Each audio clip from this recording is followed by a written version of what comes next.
Yeah. We're back for another season. Haven't been here for a few weeks and the letters are just as saucy as they always have been. First one up tonight. Should I tell him to go and get his droopy bit seen to before I go out and find a toy boy of my own? Second letter tonight. After an 8-year... Bit close? Little bit close, mate. All right. After an 8-year relationship, that's Rowan. My daughter was married for 2 weeks and then she decided she didn't want to be in the relationship anymore. Final letter tonight. My gorgeous fiancé is a sex god. It's from a girlfriend, is it? I think everything... Oh, he's everything that every girl has ever wanted. Thanks, honey. Casey of Port Adelaide, I don't think so. All these, a terrific lineup coming up in about 30 seconds. And Rowan will be elsewhere by that stage, hopefully. Got a problem, big or small, would a miracle be nice? Our monthly crew is back, churning out advice. You might even laugh a bit in the following half hour. Park your backside on the couch, 'cause baby, it's time for Sweet and Sour. Right here on Sweet and Sour. Pour some sugar on there, baby. It's time for Sweet and Sour. Energy. It's time for Sweet and Sour. Keep the energy going. Good evening, everyone. Welcome to Sweet and Sour. Lovely to have your company. You can stop clapping now, Al, but it's nice to have you here. Welcome to Sweet and Sour. As we said, Gary Mitchell with you for the next half hour. Terrific lineup. First up, it's been a long time between drinks. Hello, Lewis. Good evening, sir. How are you, mate? I'm not too bad. A little bit arthritic at the moment. You know, a bit of gout in the toe and the old What back. have you been doing? What caught arthritis? Soccer. Activity rather than food. And rumpy pumpy is quite demanding on the body. Demanding on the body. What ailments, Lee? None. I'm feeling fighting fit and fabulous. Except your mouth doesn't work. Okay, we get it. Nice to have you guys. Thank you. Al? Hello. Hello. All right, don't say anything. We couldn't shut her up before the show, and yes, I just spat in your water. Will that give you something to go on about? Oh, God, give me yours. No, not going to have it. Hello, Daz. Oh, that's How are you? Good, mate. Great to be here. Yep. Well, you've got a book coming out. Yep. When's it coming out? No, another month. Another month? Another month It's before we called get the final edit. Brain cells with Brain an S. Cells. And I always say that brain cells with an S, just so that people aren't confused. But anyway. Ah, very clever. All right, you ready to do some work? First letter for 2012. Hello, Mitch and panellists. My husband has been an amateur photographer for years. It's a great hobby, and we've all enjoyed it in the family. My daughter has taken up some part-time modelling, and through that, my husband has acquired some work to shoot catwalk parades, beach competitions, pub parades, and he's having a great time with it, and I don't mind the extra money coming in either. All of a sudden, however, he keeps suggesting that it's time for an overhaul of my bodily bits. He says my bum, which was his favourite part of my body, needs a lift, and my boobs definitely need, as he puts it, dramatic attention. Is this what happens to every man who gets to mix with young, attractive women? Should I put a stop to his photography work? Should I go and get some work done, or should I tell him to go and get his droopy bits seen to before I go and find a toy boy who loves the company of mature women? Comes to us from Marilyn of, get this, mate, Manly of New South Wales. Darryl, you're first. What's going on here? Well, I have to be honest with you, Marilyn. Probably it's part of the business. You know, you spend a lot of time around youthful good looks, and there's going to be some collateral damage, I think. So that's what we're seeing here. Should you go get something done? Well, only you can answer to that. But I don't know about should I put a stop to his work either. I mean, it's something that I think would need a lot more communication before you go pulling the trigger. Communication. What does the NLP stand for? Neuro-linguistic programming. And you happen to be a little expert in all of that. I might know a thing or two. About it. And by just looking at the letter, glancing over it, the language in that, positive, negative, is she doing anything right or wrong here? Marilyn, it's that statement, should I put a stop to his photography work? It implies that you can put a stop to his photography work. That's the only thing that would have worried me about the sentence. But look, if you're the one who wears the pants, then do what you want. Alex? What did you say that she should be pulling? We'll leave that. We're going to edit that later. No. Look, when I used to do modelling, I was always on the catwalk. I was more of a photographic model myself because I was too short to be a catwalk model. They like them about 5'9" and higher. How tall are you? 5'7". 5'7", but not too short to be a flight attendant. Well, you have to be over 5'4" to be a flight attendant, under 6 foot. Who were you a flight attendant with? Ansett. Ansett. I remember Ansett. They were good. But, you know, as a photographic model, I tell you one thing, with the young girls, what they will do is that they will play up to your husband because they can take his photo for nothing. No, he can take their photo for nothing. Oh, that's what I meant. Sure. Okay, and the thing is, you know, if he's silly enough to think they like him for anything else, then you're better off finding yourself that toy boy. But don't worry about your... What are you laughing about? It's not funny, it's true. You're very distracted toy tonight, boy. Oh, look, people always say to me to go and find a toy boy. I think that's highly insulting. Why? What's wrong with that? It's not insulting. I'm dying here. That suggests that you can find a toy boy because you're an attractive woman. And that... What's going on here? Should we move on? We're going to move on. We're going to call the ambulance and we're going to move on to Lisa. Okay, so there's a few questions you've asked here, and I've got to say, does this happen to everyone? Does this happen to women who, or men who do interact with young, hot women? Yes, I think it does. Should you stop his photography work? No, you shouldn't. What you should do is use this as an opportunity with all the new income that's coming in for him to go and pay for those improvements. Get the lipo, get the Botox, get the boobs done, get whatever you want done. Go and look amazing, and then suddenly he'll be trying to stop you from doing all those things you want to do. You'll be looking and feeling gorgeous, and he can keep doing his photography work because, as you were saying, where's the depth in these young girls? They just want their photos taken. You're going to be looking amazing, so do it. Why wouldn't you just say, hubby, if you don't like it, see if any of those models will put out for you? Because I doubt one of them will. Yeah, exactly. Not a single one. And that's why, don't let him have his little rants and go and get the new income into your body and look amazing. Take advantage of the situation. And then you've got the choice. Yeah. Come on. Well, wrap it up for us. I'm just going to hide my wallet from this tablet. Give me money. The line that you popped, should I put us up to it, and should I go and get new life? It sounds like you don't want to get new life. It sounds like you're happy with the way you are. So just chill out and, you know, be sexy and groovy in your older self. And what's the worst that can happen here? Well, worst that can happen, he does shag one of the young chicky babes and comes home with chlamydia or gonorrhea, and then that's a nightmare. So tell him to behave himself. You know what I mean? Slap him in the back of the head. Tell him to chill the fuck out. Oops, sorry. Tell him to chill out. And everything will be cool. If, you know, if you've got the power, like Darryl said, if you've got the power, then you can orchestrate whatever you want. You can. All right. Quick rundown of the panel. You say go and get some silicone. No, I'll say no. What's her name? Marilyn. Do whatever you like, chicken. But if you're worried about him running off with another chick, if that's the base of your fear, then have a chat to him, or give him permission to go and have a little bit, and then come back to you. Would you give him permission, Lex? Definitely not. He's being offensive, and that's why I think go and use it to your advantage. All right, but you'd say go and get fixed. Go and get fixed. Go and get fixed. You'd No, say? it's wrong to tell someone to get their, to go and get get everything lifted and that's horrible. It's rude, yeah. That's your wife. Yeah, but they've got communication. They got communication. Dad, last word on this one. To a man. Yeah, I'm kind of with Elise. You've got more options once it's done. If you're good looking, then mature men or not, it doesn't matter who you end up with, because once it's done, you've got the choice to stay or not to stay. So, got to be happy in life, honey. When we come back, we're going to be talking about a couple that split up after 8 years, but they were only married for 2 weeks, and then she said, I don't want to be married anymore. When we come back, more of Sweet and Sour. Don't go away. See you soon. Beautiful. Who do you marry?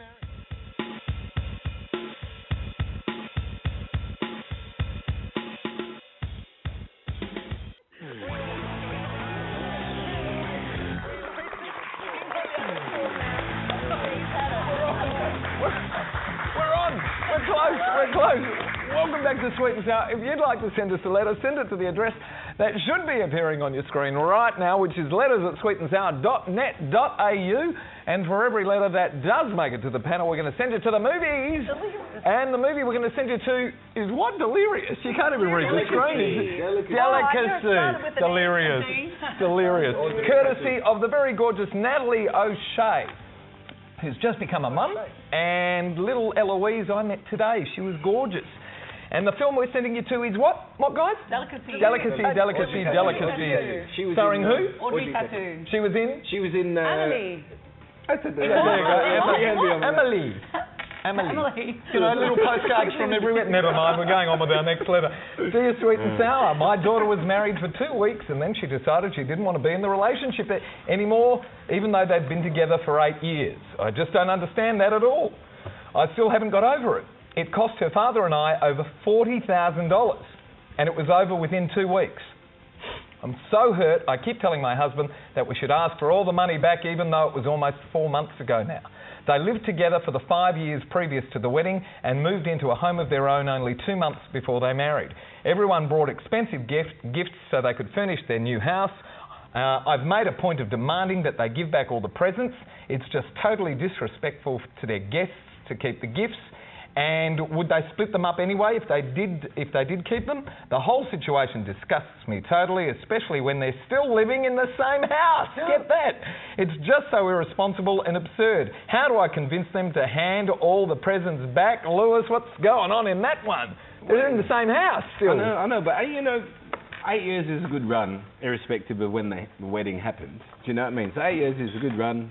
They got married and then they split up 2 weeks later, yeah. But they haven't gone anywhere, they're still in the same house. Is that absurd? Nelson Mandela spent 27 years in prison, got out of prison 6 months later, got divorced. You know what I mean? But anyway, I don't think you should encourage them to give the presents back. You know why? Why? Because you spent $40,000 on a wedding. So your guests are well recompensed for the toaster or the fucking brand or whatever they bought. So don't worry about giving the gifts back. They should give you back $40,000. Do you know what I mean? So is the argument then that the couple should hand over all their gifts to the mum and dad? I mean, that's messy, isn't it? You know, keep it and they can go 50-50. The mum's feeling bad though. Well, she said they're still living together. She's feeling bad. But you know. She's feeling bad because of values. If you bought a wedding present for someone and they broke up, would you take it back? You go, nah. No, thanks very much. No, you know thanks. What I mean? But it's the gesture, surely. Well, 2 weeks, they got $40,000, mate. That's a nice wedding. You know, you get a nice bit of fish or chicken or beef.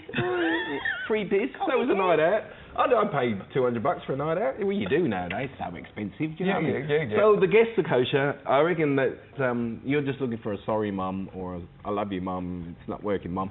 Maybe you should sit your daughter down, have a heart-to-heart and a cuddle, and she'll say you're laughing. Do you know Lisa, why did this couple get married after 8 years and then break up 2 weeks later?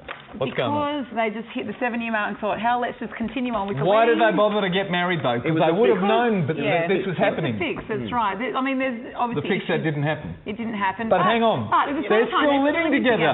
So therefore, perhaps... They're just not in the same bedroom. They might get back together. Who knows? 7 years. Maybe. You don't know. Does she actually know everything that's going on in their relationship? She's hurt because, okay, it cost them a lot of money. And also her older values have been... That's not what she would do. So she's trying to impart them on her daughter, which you really can't do. You have to stick out of it. And worst case, all I suggest that you can do is when you have a family dinner over there, just go and steal a gift every now and again. Go and take the pot plant, I was going to say, or the pots and pans, or steal the blender or whatever it might be. But what else can you do? Should you give them back or should you keep them? Give them back or keep them? I think she should give them back, but she's not going to. I agree with the mum, but the daughter's not going to. Hang on, if you put enough pressure on, she's going to give them back. Yeah, but if you've just split up, the last thing you're thinking about is giving back a wedding present. That's why the mother's on a case. And so their daughter doesn't get ignoring her. You have to give them back. You have to give them back? Yeah, I gave all mine back. No, they got married. Hang on. In your deep dark history, what do you mean you gave them back? You just told me you weren't married. I've been engaged 3 times. That's why I'm not married. I don't want to get married. That's why I say this. I always say don't get married. Do you think they can read that? There's no red light on that one. Don't get married. Yeah, why get married? Just get engaged 3 times or whatever. Okay, they've been together. I knew a couple that were together for 10 years, got married, and then divorced soon after it. I mean, I don't understand why get married when you're going to... Is it because they think, uh-oh, this is it, this is forever. Whereas before, that little piece of paper makes everything so much scarier, but... Did it make you that much more scared because you were heading down that path? No, because Why didn't you get married in the end? Well, the first time was... No. We haven't got that long. The first time... Oh, what do you mean? Lewis had a long time. My turn to speak. Because Lewis had a long time. I talk quickly. Okay, first time I was engaged, I just wanted to get out of home. Second time was a rebound. Third time he died. I told you about him. Holy Toledo. Come on, Daz, tell us what's going on here. All right, okay, so first of all, I don't know what your partner said or your husband or whoever that is, but there's only one half doing the story. Am I correct there? Is that right? I'm reading that. Telling her husband to ask all the money back, it was the husband almost 4 years ago now. What does he say? I'd like to know does he think give the presents back? And then on the other side, I'd probably have to say I'm with Lewis. You know, the heaviest thing for them is not going to be thinking about giving the presents back. The heaviest thing for them is going to be thinking about dividing other things like time, energy, effort, kids, whatever else you've been saying. Yes. You've asked all these people to come and celebrate and bring you presents, and now you're saying, bugger them, I'm not going to think about it, I'm going to indulge myself in all these gifts that they've given us, even though that... No, you've got to give the presents back. I'm just saying I respect the kids' opportunity to indulge. Yeah. That's We're going to do a vote. Hands up if you think you should give the presents back. Okay, the two women. The men don't. Well, there you go. There's a lot. Maybe because we have to work alone. We're going to continue the argument. When we come back, we're going to talk about why it is when you've got everything, you're in fear of losing it all. When we come back, don't go away. See you soon. No, you have to give it. Hi, I'm Kimber Cahill from The Big Couch, and I love sweet and sour, even though it leaves that kind of weird taste in your mouth.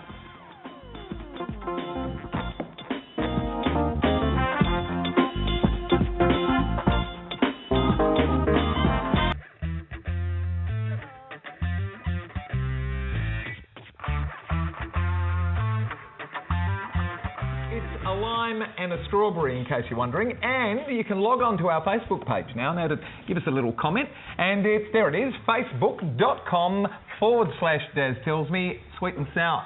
That's it. Make a little comment, have a look at what little snips we've got up there. Here we go, gang. Hello, panellists. My gorgeous fiancé is a sex god. Seriously, he's just fantastic in bed. He has an abundance of energy, and he only needs 5 minutes of rest time before he's ready to go again. Alex is trying to look for his address as we're speaking. Come on, mate, settle down.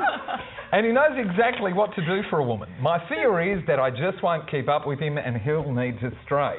He tells me that he could just never contemplate wanting to stray because he loves me so much. He's a total gem and I love him immensely. He said to me that if ever he had thoughts of straying, he would be totally open with me as we're soulmates, and he just can't conceive of deceiving his soulmate. That would destroy everything we have, he says. I just couldn't cope if he told me he wanted to sleep with other women.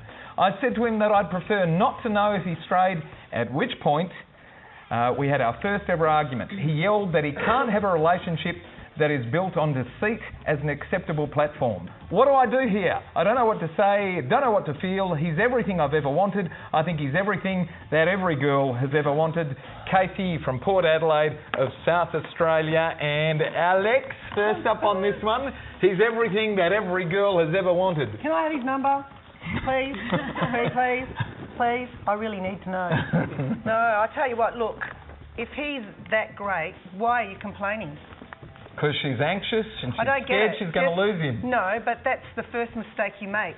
A man loves a confident woman, and if you start showing signs of insecurity, it's going to be sickening, and he won't like it. So just stay true to yourself. He loves you. True. He's your woman. Soulmate, and he loves you. So keep that going, and don't worry about it. Hang on, they're soulmates, and she's not actually said to him that she's insecure about this. But no, are they really soulmates? But she's having these doubts, so therefore that's an insecurity. That's her insecurity. Her insecurity, and if they've got if he's so great, like my fiance, the one that died, he was just fantastic, but he died. What do you do?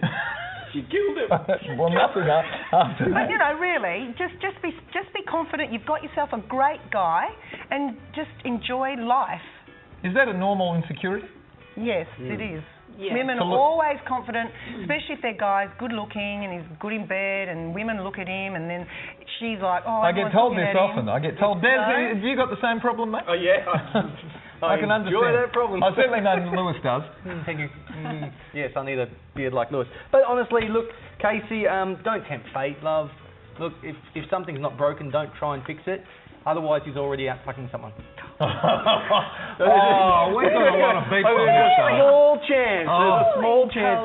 But honestly, I agree with Alex. If you're confident, things will go well for you. What's the chance of Very slim. what was I going to say?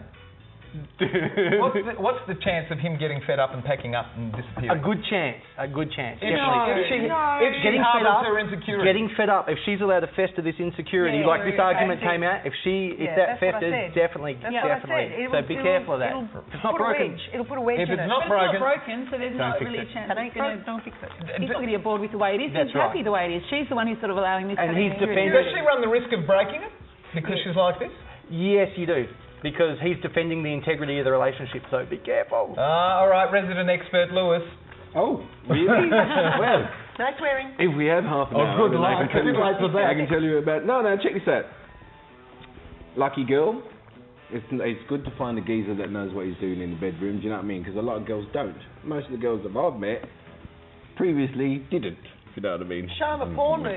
Anyway, check this out. The argument is good. The argument shows that his intentions are righteous, because he wouldn't argue about it if he was banging on the side. And like my man said over here, and Alex, it's your insecurity, love. So, try and get yourself happening. You could try a few freaky things, just try out the odd freaky thing, keep his attention. Because I know that when I'm getting down and busy and she's loving it, that's the best compliment in the world. So free yourself to it. Lend yourself to his multi-talents, go with the flow and have a great time. Do you know what I mean? He's everything that every woman would want, and he's honest as well, which is what everybody wants, and she's insecure. What can you say to her to bolster her security? I don't think there's much to say. It has to come from within, but a man does love a confident woman, as you said, and they're hard to find. They're so rare. A guy who speaks from the heart and says that you're his soulmate, and double tick to that. I'm sorry, but he sounds fantastic and a definite keeper. Love is in the eye of the beholder too. So even though you think he's Mr. Amazing and perfect, he may not be, but to you he is. And so treasure that love and affection and kindness and run with it. Enjoy it while you can. Take him off the pedestal, because he probably doesn't want to be there himself either. So, tell him that he's not that good. Yeah, exactly. And bring him down a few then things. he'll go and find himself. Give him a few compliments, but don't put him right up there, because this is your position. I'll give you a quote. Quote, Gary. Quote: for every good-looking woman, there's a man bored of shagging her. Well, ain't that the truth? Righto, which letter do we like, Queen, to give away the pair of limited edition sunglasses courtesy of Elon Treves and Aussie Opticals is back with us this year as a sponsor. Lewis, who do you like? Well, I was going to go the sex goddy jobby, but now I'm thinking that the woman that spent 40 grand needs all the help she can get. So pair of sunglasses is going to go a long way to helping her. 40 grand. Analogy. I agree. I go with the wedding. We always go for the ones that we have the biggest talk about, and there's usually the person that doesn't deserve it, so we go for the wedding. Oh, we're going for the wedding, Dan? Yeah, I'm wedding. All of a sudden we're wedding. Don't worry about the coming out. We call it a quadruplet. Liana of Camberwell in Victoria, a pair of limited edition sunnies courtesy of Alon Treves. We've got a go, team. See you later. Thank you, sir. You're welcome, my pleasure. Nice to have Happy you New back. Year. Happy New Year it is too, even though it's very late in the year to start. They gave us a warning. If you're not back on here soon, we're going to can you. Oh. So we're back. Bye. Thank you for demanding. Loving it. And what's coming up with you? What did the big poster that you unravelled last time? I know, more of the same. There's lots of plans for this year. What was the In Vogue website? Renovations. In Vogue Renovations. Renovations, and you got rejected from the Archibald. Are we allowed to say that? Our artist. You got it back today, you told me. Yeah, I'm entering it in the black Can we get you book. some tissues? Oh no, I didn't cry about it. But Lisa told us you have to submit 5 times before you're really I wasn't arrogant to think that I was going to win it. I just wanted to get nominated. To be nominated, the 43. Nomination is huge. I know, but the one of the 5 times nominations before you get nominated. One of the nominations had a bag over his head. Daz, the name of your book before we go? Yes, Brain Cells with Ness, next to her boobies. Brain Cells, coming out in a month. Not designed to be a bestseller, just give me a call. Oh, it'll be a big I'd just like to say thank you to those people from the fruit company in Murray Street for sorting out my little son's plaything. Mentioning no names. The fruit company. Forrest Gump. It's called Gump Fruit. Thank all of our wonderful panellists. Thank our terrific crew, and thanks for having us at home tonight, Australia. Good night, everybody. Come on. Wave. Here we go.